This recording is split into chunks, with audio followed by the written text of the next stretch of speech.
Our second class in the Promised Land Youth Conference Archaeology Series, Evidence of a Bible Truth, takes a look at the conquest of Joshua through the land of Israel. And it's designed to give a background to that, using many illustrations and maps. And it's helpful when we're doing our readings to have an atlas handy. There are 3 atlases that our brother Lane has suggested to us. The first of those is the Carta Bible Atlas. This is a very helpful booklet that is one that gives you great detail on different places, and it's very useful to us. The second one is the Zondervan Bible Atlas, which was published by a man named Karl Rasmussen, and it again is extremely helpful. And the third one that was suggested is the Moody Bible Atlas. And any one of these is super helpful for you as you go through your Bible studies. It's really good to get an idea of where these places were, sort of get a feeling of what was going on. As we traveled through the land with Brother Lane, one of the great things we did when we got to any single location was that he pulled out his Bible and he would tell us, all right, there's Mount Tabor, there's Mount Morah, and kind of give us a little bit of a triangulation so we could sort of picture in our minds where we were and what was going on. It's really helpful when we do this in Bible study because you realize the places that they were back in the Old Testament times and what they are in the New Testament times. So we would highly recommend getting yourself one of these atlases or a couple of them to help cross-reference as you go through in your studies. Well, this class was originally given as part of a study day in Canada, and we hope that it will be helpful to give a little bit of background of the conquest of the land. And one of the last things we look at during this is the capture of the city of Hatzor. This was discovered or dug through by a man named Yigal, who we'll talk about in the study as well. We'll be able to sort of follow through the time period. We're about 500 years further on in the story of things, 500 to 600 years away from the time period of Abraham and the destruction of Sodom, into the time period of Joshua and the conquest of the land, and specifically Hatzor, as we'll look at later on. So just to kind of put up the time period again, the Middle Bronze Age, we're at the end of that now, the time of Moses, just at the beginning of the Iron Age, and it's the Late Bronze Age as they call it, or Early Iron Age. So we're going to begin with Israel's southern campaign, and we're going to follow the 2 campaigns of Joshua. And as you go through your readings in Joshua, it's helpful, I certainly found it helpful, to kind of get my head around what's actually going on. And when Joshua goes into the land, they go into the south first of all, and then they deal with the north afterwards. And so we're going to try and follow the story in somewhat chronological order. So we begin then with Israel's southern campaign. So we're actually going to jump back into Numbers to begin with in chapter 33, because this is Israel as they're encamped just outside the land, ready to go in. So Numbers chapter 33, and we're going to read verse 48 and 49. We read there, they departed from the mountains of Abarim and pitched in the plains of Moab by Jordan, or the Yarden, near Jericho. And they pitched by Jordan, from Jeshimoth even unto Abel-Shittim in the plains of Moab. So remember, Abel-Shittim is the ancient name of the city of Sodom, the place of the acacia trees. And so this is the area that we're dealing with. And if you this is Brother Lane's map, where he kind of illustrates exactly where things are at. So the Dead Sea's down here, so north is to the left of the map. But just to kind of give you an idea, Nebo is up here, and Pisgah, Beth Jeshimosh is here, Abel-Shittim is over here. So the area in between, which really sits on the site of Tel el-Hamamm and that whole plain, in the Kikar of the Jordan, is where they would have camped. Bethabara is here, Gilgal, Jericho, and the plain of Moab runs this way here. So this is the period that we're dealing with, and it really gives you an idea of the scope of Israel, who's come through the wilderness, 40 years of wandering, and is now sitting in this place, ready to enter the land. So this is the valley itself, the plain. So they've come from Abel-Shittim, and they're coming to Bethabara. And it says in Joshua chapter 3, if you just want to turn over to Joshua, because we're going to now spend our time in Joshua, chapter 3, and the first verse there, that Joshua rose early in the morning, and they removed from Shittim and came to Jordan, he and all the children of Israel, and lodged there before they passed over. So they come from their camp right at the foothills, the Nebo foothills, where Moses, of course, has died and has been buried. And Joshua takes over as leader, and they bring them right up to Bethabara. And this is the place, the ford going over Jordan.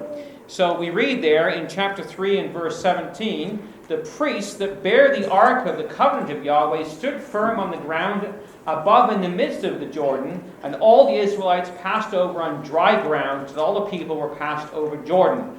And in chapter 4 and verse 3, the command was to take the stones out of the Jordan, and they were to carry them over and leave them on the other side as a monument where they were to lodge. And of course, we have that symbol of baptism. The old man entering into the water and being left behind, and they were to take stones out of the Jordan River and bring them and lay them on the other side as a monument, a testimony to Israel. So Brother Lane's just going to explain to us the crossing of the Jordan. Of course, later on during the trip, when you leave Israel, you cross the River Jordan again. It's just a muddy old stream there, and you go to Bethabara, or called Bethany beyond Jordan, where John the Baptist baptized. And why was Jesus baptized in Bethabara? John 1:28. Because Bethabara means the place of crossing. That's where Joshua crossed the land, across the River Jordan, the river of death. How was the water stopped? The ark that was carried on the priest's shoulder first dipped the feet in water, and the water stopped flowing. Because there was an earthquake 25 kilometers higher up, which cut off the River Jordan, cast a bank right across it, and it happened many times. The last time in 1927, it takes between 12 to 16 hours for the water to start flowing again. Enough time to cross that river of death and enter into the promised land. So you can see how he believes that this would have happened. It's happened since that time. An earthquake, obviously caused by the power of God, blocked the river, and it took a period of time for the water to build up until it would flow over once again. It went all, of course, back to the area of Adam.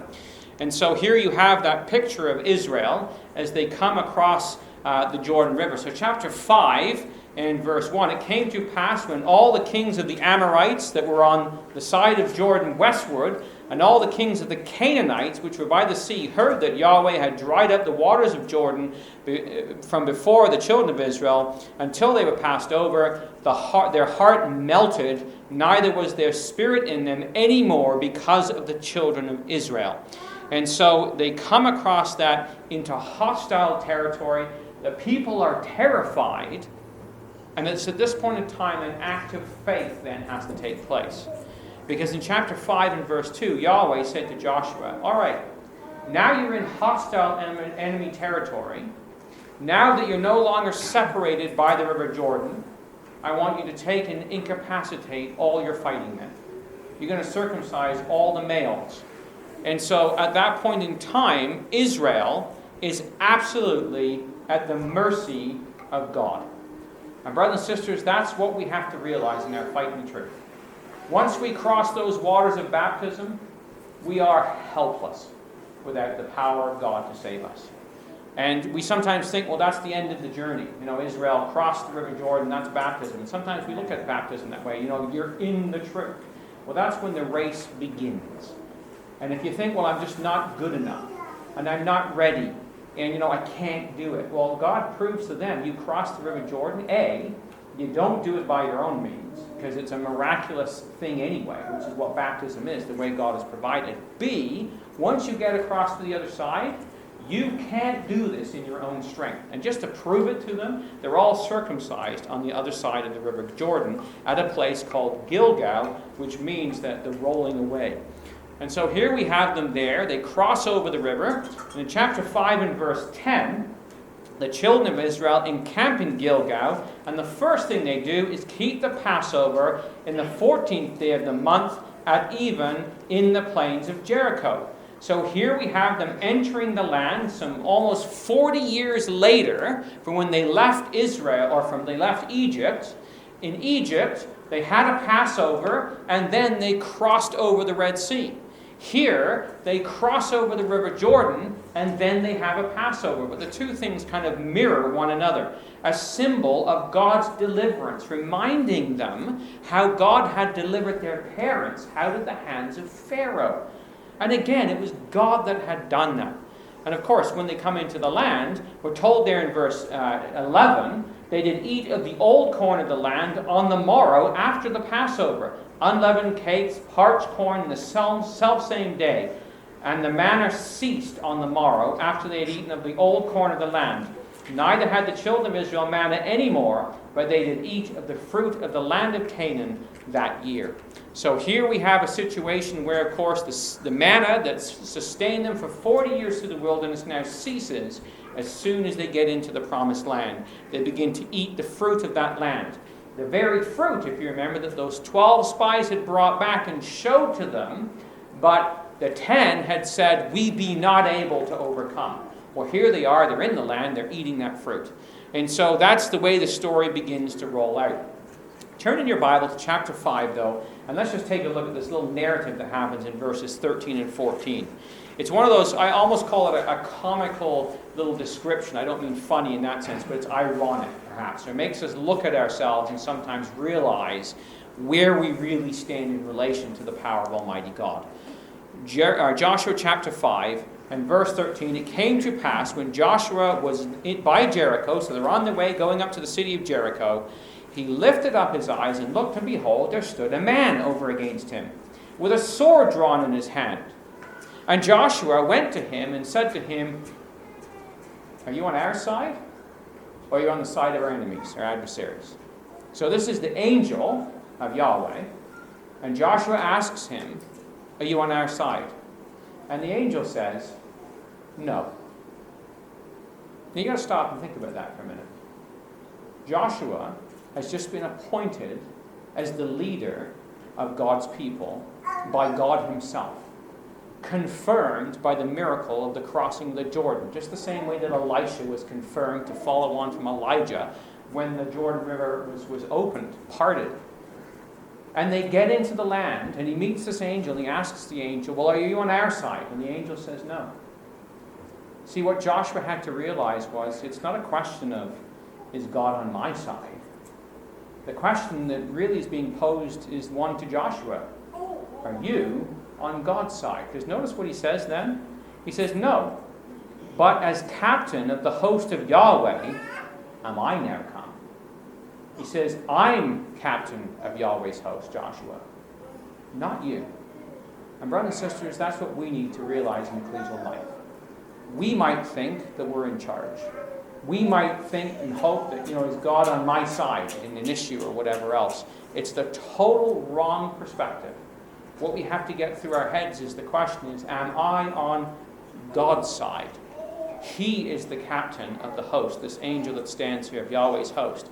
And Joshua immediately recognizes that and falls down on his face to the earth and did worship and said unto him, "What saith my Lord unto his servant?" And so that's what we've got to ask ourselves in our own lives. Well, we come to the city of Jericho, and of course, we don't have time to go through all the stories of these different places, but just to highlight a couple of things, it's in Jericho that, of course, we run into Rahab, who had hid the spies before they crossed over. And so we read in chapter 11 of Hebrews in verse 31, it's by faith that Rahab perished not with them that believed not when she had received the spies in peace. So what she did is recorded as an act of faith. And let's not forget that, brothers and sisters, she believed. She recognized that this powerful, almighty God, Yahweh of the Hebrews, was the only God. And so when those spies came, she received them in faith and did not perish because she believed. And of course, we know the story of how they took the city of Jericho. We were not able to go to Jericho when we were there, simply because of the unrest in the land at the time. From Jericho, of course, they go back to Gilgal, where they're encamped, and they go up from here to Ai. And there's a great defeat that takes place there because of Achan's sin. Remember, they've just taken Jericho, and everything was to be dedicated to Yahweh. Except Achan saw the silver and the gold and the Babylonianish garment, and he took them and he hid them in his tent, and he covered them over, and that was hidden in his tent. And again, it's a great lesson to us, brothers and sisters, as families. What is it we hide in our homes? Are they things that, if they were revealed to the rest of the ecclesia, that we would be ashamed of? And if they are, then get rid of them. because we don't want to be Achans. We don't want to be people that bring defeat to the children of Israel. And so what happens is, of course, they go up to the city of Ai, and eventually after the sin with Achan in chapter 7, and Achan is dealt with, he is stoned and he's put to death, Ai is taken, and from here, of course, we have the story of them burning Ai and making a great heap forever, so that it would not be rebuilt. And whoever rebuilt it, it would be on their own head, which of course comes up later on in the text, but we're not going to look at that today. But so from here, they then go up, this is the men of war, that is, they go up to Mount Ebal and to Mount Gerizim. The families are camped back here at Gilgal. This is the fighting men that have gone up to Ai.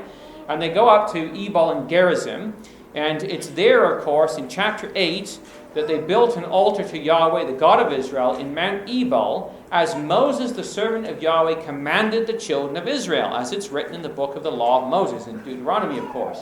And there, it's an altar of whole stones, which no man had lifted up any iron, and they offered thereupon burnt offerings unto Yahweh, and sacrificed peace offerings, and wrote there upon the stones a copy of the law of Moses, which he wrote in the presence of the children of Israel. And of course, they stand on the two hills, and they sing out the blessings and the cursing. So that takes place up in the area of Ebal and Gerizim, which of course is modern-day Nablus, Shechem of today, right up in that area in the north. And of course, it's here then that the Gibeonites come along. Now, they're not that far away from this whole thing. Gibeon is right down here. Ebal and Gerizim up in the north. Ai is here. Jericho's there. They're camped at Gilgal. So the Gibeonites have watched them take out Jericho. They've watched them take out Ai. And then they're like, well, you know what? We don't think our odds are very good in this whole situation. So the inhabitants of Gibeon, we read in Joshua chapter 9, just over a page or so, heard what Joshua had done unto Jericho and Ai. They did wilily, and they went and made as if they had been ambassadors, and took old sacks upon their donkeys, and wine bottles, old and rent and bound up, and old shoes, and clotted on their feet, old garments upon them, and the bread of their provision was dry and moldy. And they come, and they convince Joshua that they're from afar. And Joshua makes a league with them. And what he doesn't do is consult God. And brothers and sisters, that's a great lesson for us. As arranging brethren, it happens at times that we've got an agenda that's really busy, and there's all these items on there. And I remember going to an ecclesia once, they said, well, we got so much on the agenda, let's forego the reading at the beginning. And I remember thinking, if we're going to forego the reading, we may as well forget the whole meeting, because without the guidance of God, what's the point? And here's a perfect example of Joshua, who doesn't consult God on this. He just thinks, well, I'm being put in charge, and this is what I'm going to do. And rather, when we come to complex issues, whether it's like this one, or whether it's issues in the ecclesia, or even in our families, sometimes we think, well, we know what God says about this. So we don't go bother reading the section that deals with this area or that area. The first thing we should do, no matter how familiar we think we might be, is to open up our Bibles. Let's read what God says about such and such an issue that we're dealing with. And consult the Scriptures first. And ask in prayer what God would have us to do. And look into those things and let Him answer us through the Word of God. Well, they have to live with it, because this Gibeonite deception has taken place. And, of course, they make this league, and they find out that the Gibeonites are actually just from around the corner, and they have to now deal with this great contract that they pretty much made with them. Come over to Joshua chapter 10, though, because it's that event that now sparks off all what happens next. And sometimes God uses our mistakes sort of as teaching tools, and He works with us. He doesn't just write us off. He works with us and helps us through this. So Joshua chapter 10, we find out now, it came to pass that Adonai-Zedek, the Lord King of Jerusalem, had heard how Joshua had taken Ai and had utterly destroyed it. He had done, or Ania had done to Jericho and her king, and so he had done to Ai and her king, and how the inhabitants of Gibeon had made peace with Israel and were among them, and that they feared greatly, because Gibeon was a great city, one of the royal cities. and because it was greater than Ai, all the men thereof were mighty. Therefore Adonizedek of Jerusalem sent unto Hoham king of Hebron, Piram the king of Jarmuth, and Japhia the king of Lachish, and Debir the king of Eglon. So you can see them there. He sends messages out from Jebus, which is Jerusalem, to Hebron, to Lachish, to Jarmuth, and to Eglon, to rally the troops. Because we've already lost the Gibeonites. There was a stronger city than Ai, and a royal city, and they were mighty men of war. They've all caved in. So we need now to make an alliance in the south, and that's exactly what he does. And so these guys all sent in Joshua chapter 10 and verse 5, therefore the 5 kings of the Amorites, the king of Jerusalem, the king of Hebron, the king of Jarmuth, the king of Lachish, the king of Eglon, they come and they gather themselves together against Joshua. But Joshua now, the men of Gibeon, who they've made this league with, they gathered themselves not against Joshua, but against Gibeon here. And so the men of Gibeon, with whom Joshua had made the league, sent to Gilgal, saying, slack not thy hand from thy servants, come up quickly and save us and help us, for all the kings of the Amorites that dwell in the mountains are gathered together against us. So Joshua here is put into the situation, and immediately they're called upon, and so what he does this time is he figures out what he's supposed to do. In chapter 10 and verse 6, the men of Gibeon have come, so he comes in chapter 10 verse 9, Joshua therefore came up upon them suddenly and went up from Gilgal all night, and Yahweh discomfited them before Israel and slew them with a great slaughter at Gibeon. So he takes out the 5 kings that have all come up with their armies against the Gibeonites and wipes them out completely. But the story doesn't end there. Because what we find out is that even though that's what he did, it came to pass that whoever's left, it says, they flee. Verse 11, came to pass as they fled from before Israel and were going down to Beth Horon, that Yahweh cast down great stones from heaven upon them unto Azekah, and they died. In fact, they that died with the hailstones were more than those who the children of Israel slew with the sword. And quite often that's the way it is that God is much stronger than we are and fights the battles for us. And he does a much more effective job. And here it is. He throws down hailstones from heaven onto them and destroys them as they run from Gibeon through Beth Horon down to this place of Azekah. But the story doesn't end there. Because if you just look in your Bibles and you see what's going on here, in Joshua chapter 10 and verse 12, then spake Joshua to Yahweh in the day when Yahweh delivered up the Amorites before the children of Israel, and said in the sight of Israel, Sun, stand thou still upon Gibeon, and thou moon in the valley of Ayalon. And the sun stood still, and the moon stayed, until the people had avenged themselves upon their enemies. Is not this written in the book of Yasher? So the sun stood still in the midst of heaven, and hasted not to go down about a whole day. Now, think of that, brothers and sisters and young people. If you're ever thinking if prayer is powerful or not, here's the answer. I just want you to sort of contemplate this for a moment.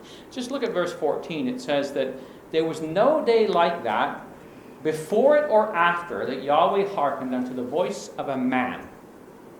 For Yahweh fought for Israel. Now, some brethren don't necessarily see it quite this way. I take the Bible and what it says. The sun and the moon stood still. That means that the earth stopped rotating for about 24 hours. It could be 12, depending on what you take as a day. Now just think of what's involved in doing that. And some people have said, well, it's just too massive of a calculation to even think that God actually stopped the planet. It must have been like the sky or something and just made it look like the sun and the moon. No, he says the sun stood still and the moon stood still. That means the planet stopped rotating. And we didn't all get sucked to it or thrown off of it. Everything stayed the way it was. The entire universe is put into a state of stasis because a man prayed to God. If you're ever thinking or questioning whether God can work in your life, just remember this story. There is nothing that our God cannot do. In fact, it always amazes me that, when you come to the power of prayer that's told to us in James, that they don't cite this example. He cites the one of Elijah, who prayed and it didn't rain for 3 years, and he prayed again and it rained. We think, well, famine, drought, that's not that big a deal. Here, he stops the entire universe so that Joshua can overcome his enemies. You've got to believe that God, who can stop the universe, can also work in our puny little lives with our pathetic little problems that, when you compare them to this, are nothing. If he can stop the planet, can he not also work in your life and mine when we run into issues, whether it's with our family, whether it's in our ecclesia, whether it's in the ecclesial world, whether it's with work, whatever it might be? He is the Most High who rules in the kingdom of men. He wrote all the laws. We call it Newton's law. We call it Einstein's. It's not Newton's law or Einstein's law. They're just men that kind of scratched at it and almost maybe figured it out maybe. He wrote all of this and put it all in place. And he can work in our lives just as much as he did in Joshua's life. And so we hear this, that never was it like this that God answered the prayer of this man. And so the sun stays still while he finishes the job. And so what happens is, in Joshua chapter 10 and verse 10, he goes on from there and he discomforts Israel, or before Israel, all these nations, and he slays them with a great slaughter at Gibeon, and chases them all the way down to Beth Horon, smote them to Azekah, and unto this place called Makkedah. So here is the city of Azekah, as it is today, still there. They've got the archaeological ruins of it as they've dug it up and identified it. It's a place. This isn't a cunningly devised fable. They exist. And they went down to this place called Makkedah. And it's interesting there, or Makkedah, or however you want to pronounce it, Joshua chapter 10, verse 16, these 5 kids fled and hid themselves in caves at Makkedah. And it was told Joshua, saying, well, look, they've gone and hidden in caves. So he said, okay, no problem. Just pin them down there. Roll some great stones over the mouth of the caves so that they can't get out. And that's exactly what they do. They go and they roll these stones over the mouths of the caves, and they says, don't stay, pursue after your enemies, smite the hindermost of them, suffer them not to enter into their cities, for Yahweh your God hath delivered them into your hand. And so that's exactly what they do. Interestingly enough, if you go to the area around Azekah and Makkedah, what do you find? Well, you find these great caves, and they actually put up these iron barriers so that people don't fall into them, because they're huge. Here's one of them here, and you can go down inside these caves, and this is what they look like on the inside. And you can see how they've been chiseled out. Those are chisel marks. And this is a place where you could put a lamp so that people could actually spend time in these caves. And they're there to this day as a testimony to this very story that they went and hid in caves. You go to this place and there's the caves. So again, young people, these aren't stories like Tolkien and Lord of the Rings with cool names and places that are all made up. This is the real deal. This is reality. It's not somebody's imagination. This is reality. These really happened, and these places are there, and you can go and see them today. And so what happens is then, they go on, and they come back after mopping up in the south, and they come and he says, open the mouth of the cave and bring out those 5 kings unto me. And so they do that, and they bring them out, and he tells the children of Israel, now put your feet on their necks. And so they put their feet on their necks. And Joshua says, fear not, nor be dismayed, be strong and of good courage, for thus shall Yahweh do to all your enemies whom you fight. And so afterwards they take them, and they smote them, and they hang them upon trees. And they're hanging there until the evening when they are taken down. And brothers and sisters and young people, whatever the enemy is in your life, whatever issue you struggle with, remember this. that God is able to put your foot on the neck of your enemies and to crush the head of the serpent. Whatever problem you're dealing with in your life, God is greater than that problem. He can help you overcome it, but we've got to turn to Him and don't put our trust in ourselves, put it in God. Who smote all these people? More people died from the hailstones. When they ran out of time, He stops the planet. That's the kind of thing that our God is able to do, and we have to have the faith of Joshua that we are well able to overcome. Remember the words of the 10 spies? Oh, they're big cities. They're walled up to heaven. They're giants. They're huge. We're like little grasshoppers in our sight and in their sight. Well, that was the problem. They didn't see God in the equation. All they saw was their own ability. And if that's what we do, young people, brothers and sisters, we're going to fail. Remember what it says of Abraham? He looked not at his own body, considered not his own body, now dead when he's 100 years old. And the word considered not in Romans 4 means to fix your eyes upon. If you fix your eyes upon your own weakness, you don't stand a chance. That's not what Joshua did. He didn't fix his eyes upon his weakness. He said, we be well able to overcome them. Why? Because Yahweh will fight our battles for us if we join Him. If we're on His side, never mind trying to figure out if He's on my side, let's get on His side and He will help us fight our battles. And so the story goes on from there, and it's just an amazing story as this goes through, is that they take Makkedah and they smite it with the edge of the sword, and they destroy the city and all the souls that they're in. Nobody remains. They do the same thing to this place as they do to Jericho.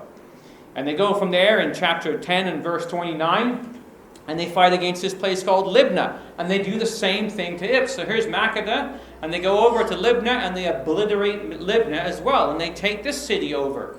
And they go from Libnah now into the city of Lachish, which comes up later on in the time of Hezekiah.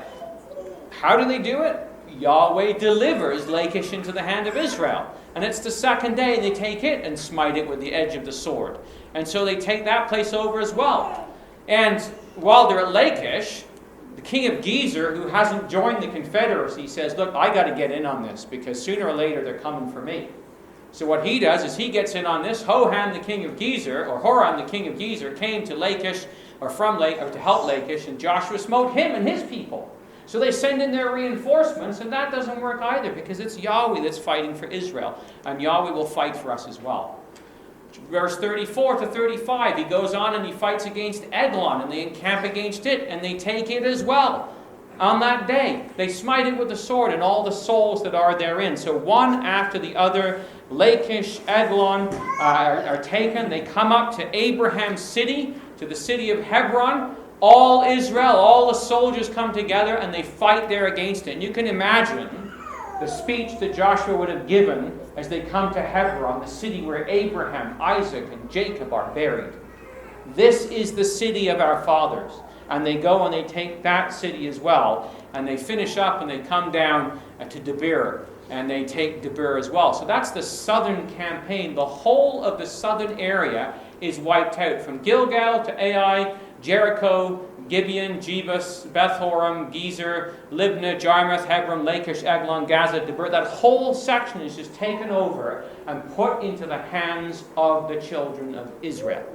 And that's the southern area. So now we want to just focus for the last few minutes on the northern area, because the same thing happens. When they hear the news about the south, because it was a kingdom under the hand of Jebus, under the hand of Adonai-Zedek, the king priest basically of Jerusalem, once that's wiped out, the northern kingdom then says, folks, we're next. And so panic spreads out through the north. So just come over to Joshua chapter 11. Joshua chapter 11, verse 1, it came to pass when Jabin, the king of Hatzor, heard these things, that he sent Jobab, the king of Madon, to the king of Shimron and Aksaph and so on, and it spreads throughout the whole area. So this message goes to Madon, Shimron, Aksaph, way up to the Danites, or what is Laish, all the ones in the south, the Canaanites, Megiddo, Dor, Amorites, the Perizzites, the Jebusites, the Hivites up in the north and the Hittites. He sends messages out to the whole country and says everybody has to come and join in the fight. And let's just listen to Brother Lane give a little bit of background. But first of all, a bit of background about Hatzor. Quite interesting. Recently somebody asked me, did Jesus know where Hatzor was? Did he know about it? Well, I want to tap into what Zach said on the bus. See, Jesus grew up in Nazareth, and the place, old Nazareth, was inside a bit of a bowl, all surrounded by mountains. And you can imagine Jesus growing up as a baby, as a little infant, but when he started going for walks with his mum and dad, I'm sure they took him to the brow of the hill, and then you can see the whole of the Jezreel Valley, absolutely magnificent view. What stands out immediately is Mount Tabor. And he would have been brought up with the stories of Barak and Deborah fighting against the king of Hatzor. So when he was walking from Capernaum to Caesarea Philippi, you can't help but walk by Hatzor, and he was very much aware of what happened here about the battles and so on. So if you just know where Jesus grew up, you can't talk about the Deborah and Barak without knowing about Hatzor. All those things are all interlinked.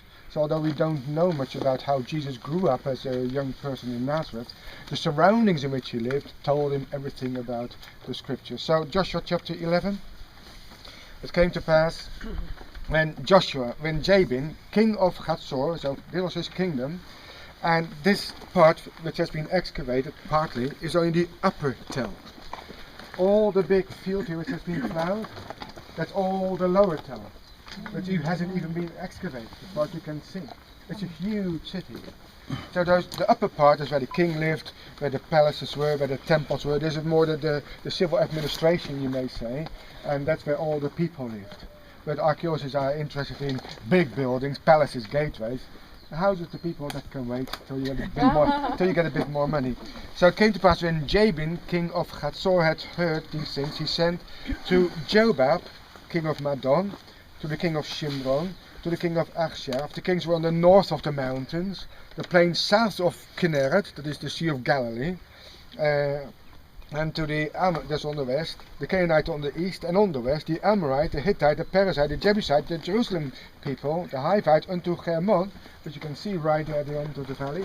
So he rallied all the people, all the kingdoms, all the city-states in all of Galilee, all the way down to Jerusalem to fight against Joshua. You can imagine what an enormous force that was, and therefore it is Hatzor is called the head of all those kingdoms. I mean, Zach had the question, why is Hatzor so big? Well, first of all, the Fertile Valley was split between Dan in the north, where we were being city-state, and these lands here were all occupied and worked by the people from Hatzor. But if he was the head of all those kingdoms, I'm sure they paid tribute to him, so he's a very, very wealthy man and could afford to build a very, very big city. And he needed to be strong and to keep all those other kings under his alliance as well. But God said to Joshua, be not afraid because of them, for tomorrow about this time will I deliver them up all slain before Israel. Thou shalt hog their horses, you know what that is? You cut the hamstrings, and burn their chariots with fire. So Joshua did. They made war by the waters of Merom. Well, Mount Merom is a mountain just at the back there. It's a huge lake. That's where all those kings were encamped because they wanted water. They didn't realize they were in a trap like that. They couldn't flee, and so Joshua came upon them and destroyed them all. Joshua at that time turned back and took Hatzor, smote the king thereof with the sword, for Hatzor before was the head of all those kingdoms, and they smote all the souls that were therein with the edge of the sword, utterly destroying them. There was not one left to breathe, and he burnt Hatzor with fire. We're going to see that. We're going to see the fire, the buildings that were destroyed, the stones being cracked by the fire of Joshua. Why then do we read in the book of Judges again about the king of Hatzor, also called Jabin? Now, Yavin, it may be the dynastic name, because Ben is in there, the son of, so that's a kind of a domestic name. And in Judges chapter 4, the children of Israel again did evil in the sight of Yahweh when Ehud was dead, and Yahweh sold them into the hand of Jabin, king of Canaan. That's not the same Canaan, not the same Jabin anymore, that is his son or grandson, still got the same family name. So it means that after Joshua had conquered this city and burned the fire, they didn't occupy the site. They left it. and started to live in the mountains somewhere. Well, in the Middle East, if you don't occupy land and don't look after it, then you've got to reconquer it. So the Canaanites came back and lived again in Hatzor. Abram bought a piece of land near Shechem. Well, Jacob had to buy it back again. It's the same piece of land, but it had been reoccupied by the Canaanites. If you don't occupy your inheritance, then you lose it. And then we get the story of Deborah, a prophetess, and Barak and all that.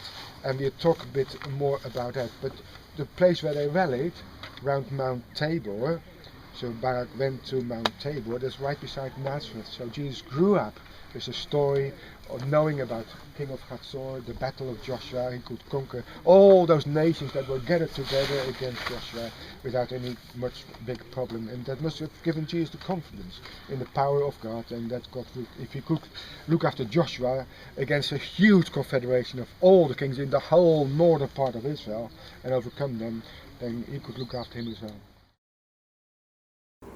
So this is the area of Merom, where they rallied together. And as Brother Lane said, this would have been where the Lord Jesus Christ grew up. Walking through this whole area, he would have known these stories, and they would have given him the courage to do what he had to do.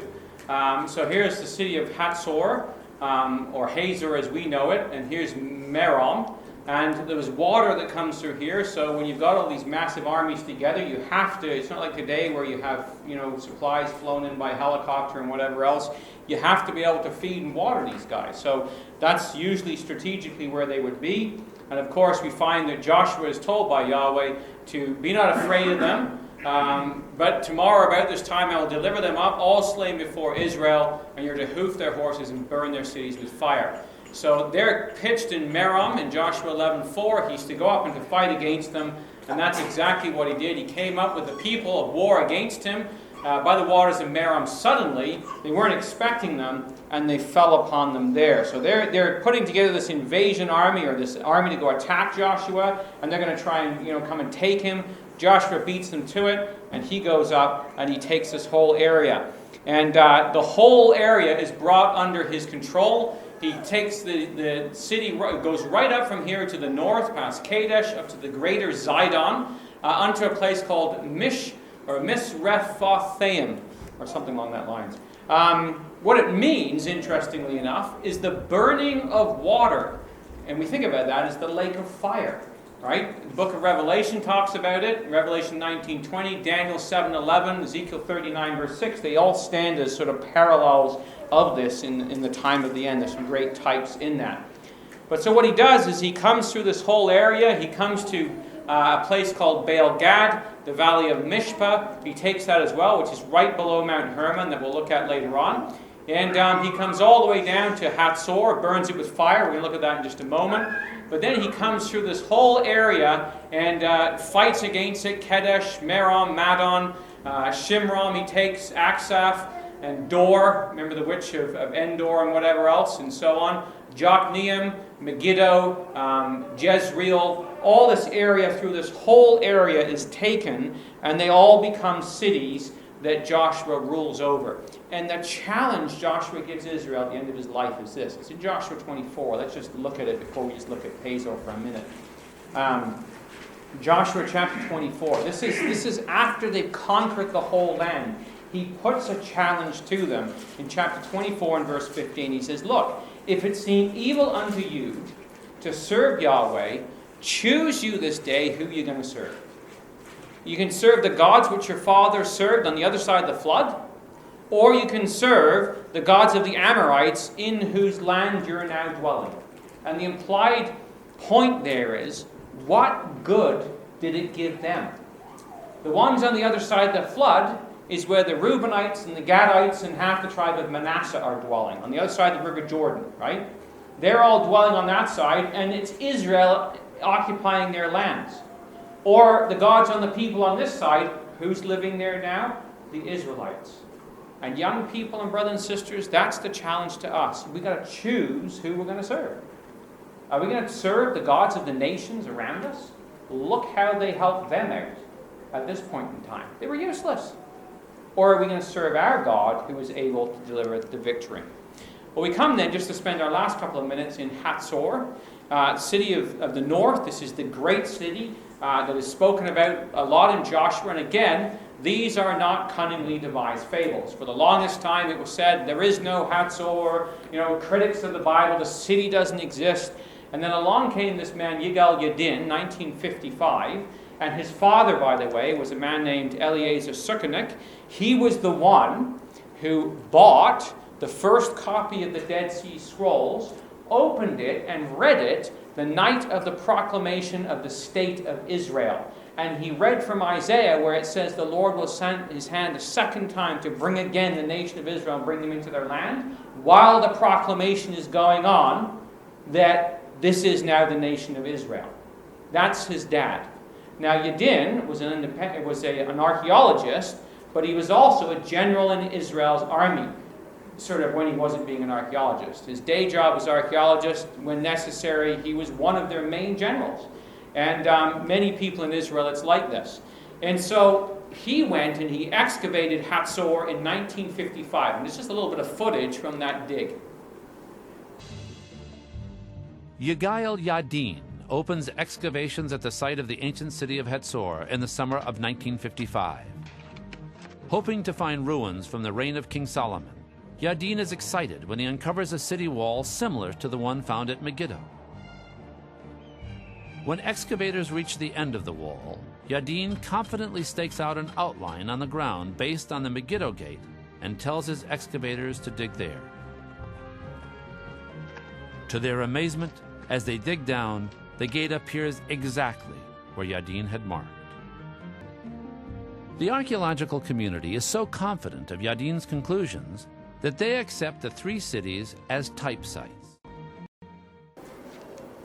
So Hatzor then, excavated by Yadin, it means the castle. It's the fortress in the northern city in the north of the whole area of Palestine, as they call it there, the Canaanite city. And this is the temple of Jabin, king of Hatzor, the palace that Joshua burned with fire. Remember, we're told it was head of all those kingdoms. So this is the headquarters. But we're also told in Joshua chapter 11, verses 10 to 11, that it was burnt with fire. So Lane's going to tell us now about this palace.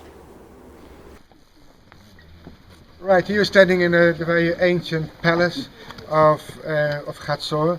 The courtyard had a ceremonial function because the big stone block at the beginning is an altar actually. So often sacrifices and palaces all goes together. King Melchizedek was king and priest, and that was often the task of a king. They also served as priests.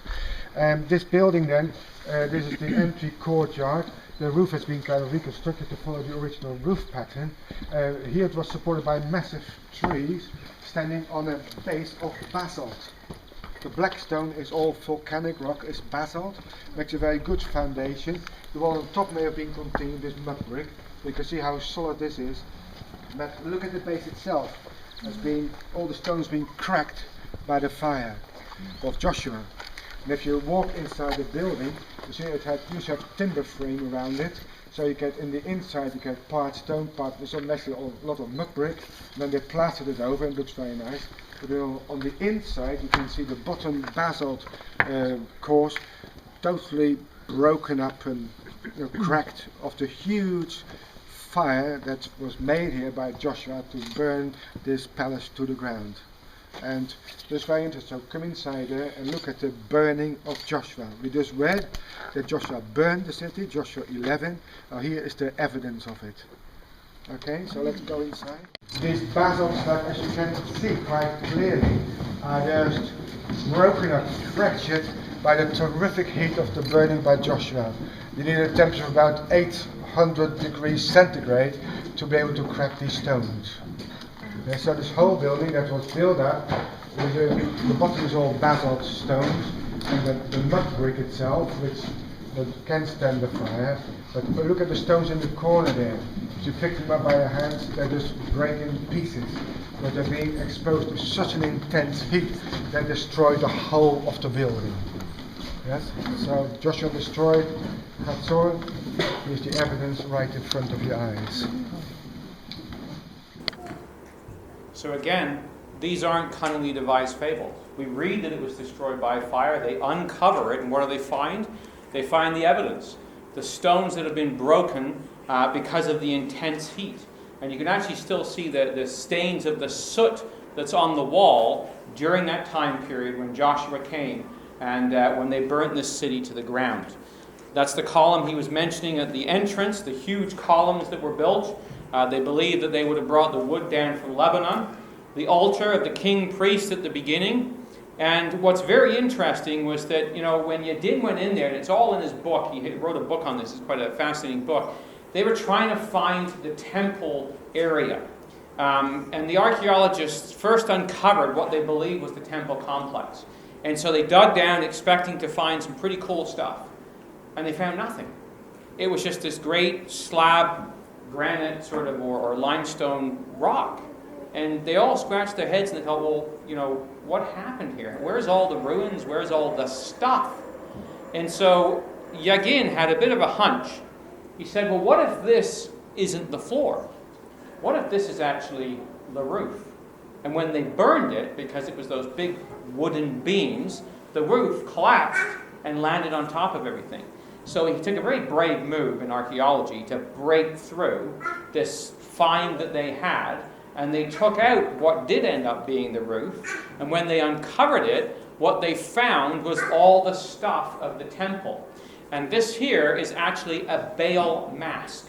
So this is what they would take. They'd have the little idol. These would be all decorated with gold and painted and encrusted with gems and jewels, and no different than the Roman Catholics today, where they take the statues of Mary or whatever it might be, and they dress them all up, and they put clothes on them and crowns. Well, they did the same thing to Baal back then, and this is a Baal mask. So they undug it, and you can see the little holes where the string would go through, and of course it would have been covered in paint and in gold leaf and whatever else, but all those years that's gone. And on the left here is an Egyptian goddess from the same area. And they found all these monoliths that are underneath these steles, the temple structure itself, all hidden under the roof, perfectly preserved because they've been under this foot-deep slab of stone for all these years that nobody else could get through. And so here's one of the little temple altars, and they actually have cup holders in there because you would bring your drink offerings, a little wine glass, and it would sit right in that little area. And here's an incense altar laying on its side. And what else they found there was these miniature bronze bulls, or weather Baals, because Baal, of course, was the god of the weather. He equates with Zeus, right? In Greek mythology, the whole idea of Zeus lobbing down lightning bolts. He's the parallel to Baal. Do you remember the story of Zeus when he seduces Europa? How does he do it? He transforms himself into a bull, right? And he goes and he takes her away. This is exactly the same concept, the same religion. One of the things they found, though, that was quite perplexing, you can see it here in what they call in situ, this is the way they found it, was this little idol here, and the head's busted off. But when they examined it, they said, well, why is the head busted off? It wasn't crushed. In fact, what they found at the back of the head was a sharp spear area where it had been struck by a spear from behind. And so Yadin was like, well, that's interesting. Because in Deuteronomy chapter 12, and at verse 2, it says, you shall utterly destroy all the places wherein the nations which ye shall possess serve their gods under the high mountains and the hills and the green trees. You are to overthrow their altars, break their pillars, burn their groves with fire, hew down the graven images of their gods, and destroy the names of them out of the place. So right here is where they'd taken that exact command of Moses and had chopped the head of the idol right off, preserved for some 3,000 years for the archaeologists to uncover. And so here's a kiln that they found, still with all the vessels in it from the day when it was destroyed, hadn't been touched for thousands of years, and of course it would eventually be uncovered. And what they found too was that the city of Hatzor was later rebuilt. In fact, it was rebuilt, and it figures elsewhere in the Bible. We read about it in 2 Samuel chapter 13, verses 23 to 29. This is where Amnon is murdered. Remember, Absalom calls a great feast, brings all the king's sons. Well, he brings them to this very place. And it's here in Baal Hatzor that they put Amnon to death. It's the place of his death in 2 Samuel 13, verse 23.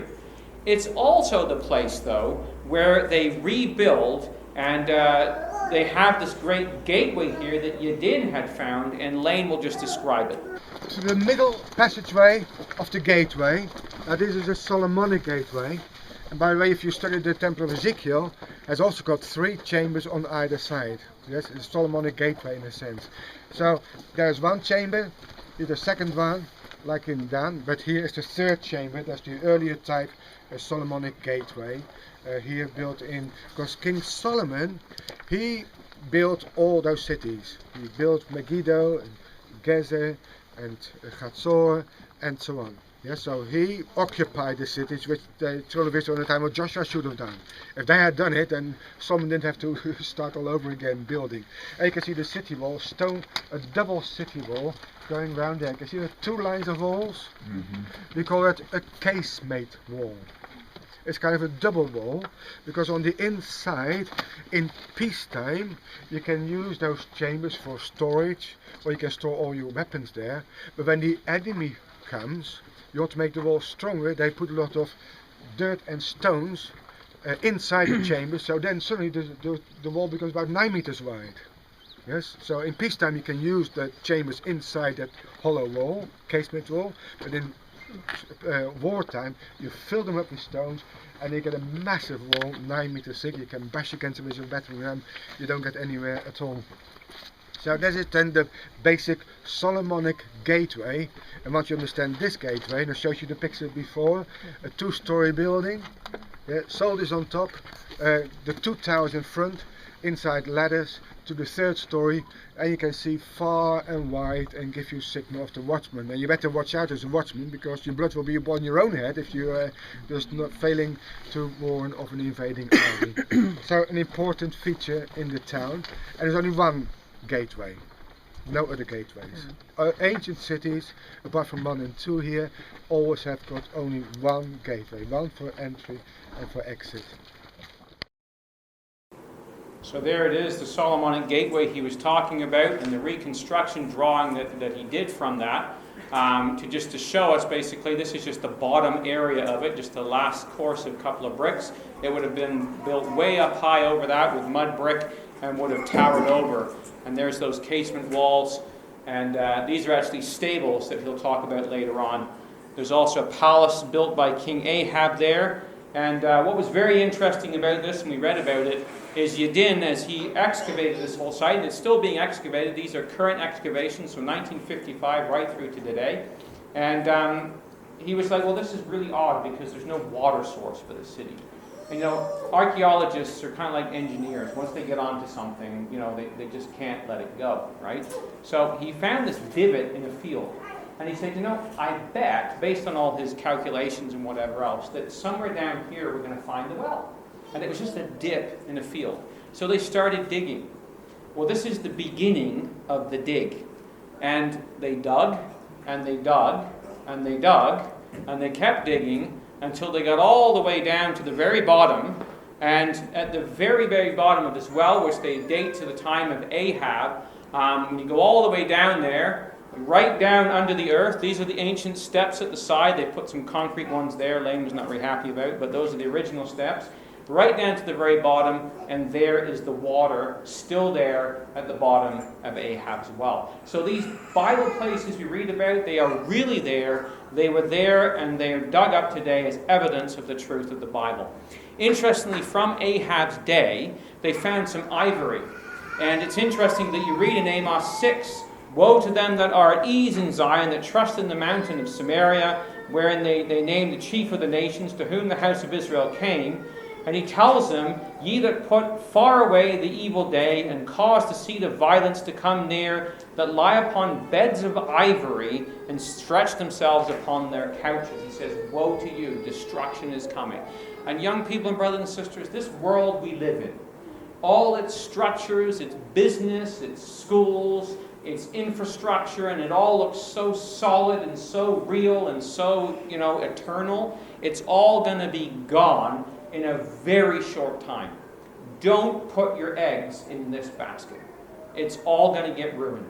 It's all going to be gone, just like it was for these people here, because along came this guy, Tiglath-Pileser, the king of Assyria, and he came in 2 Kings 15 and verse 29, and he destroyed the city of Hatzor.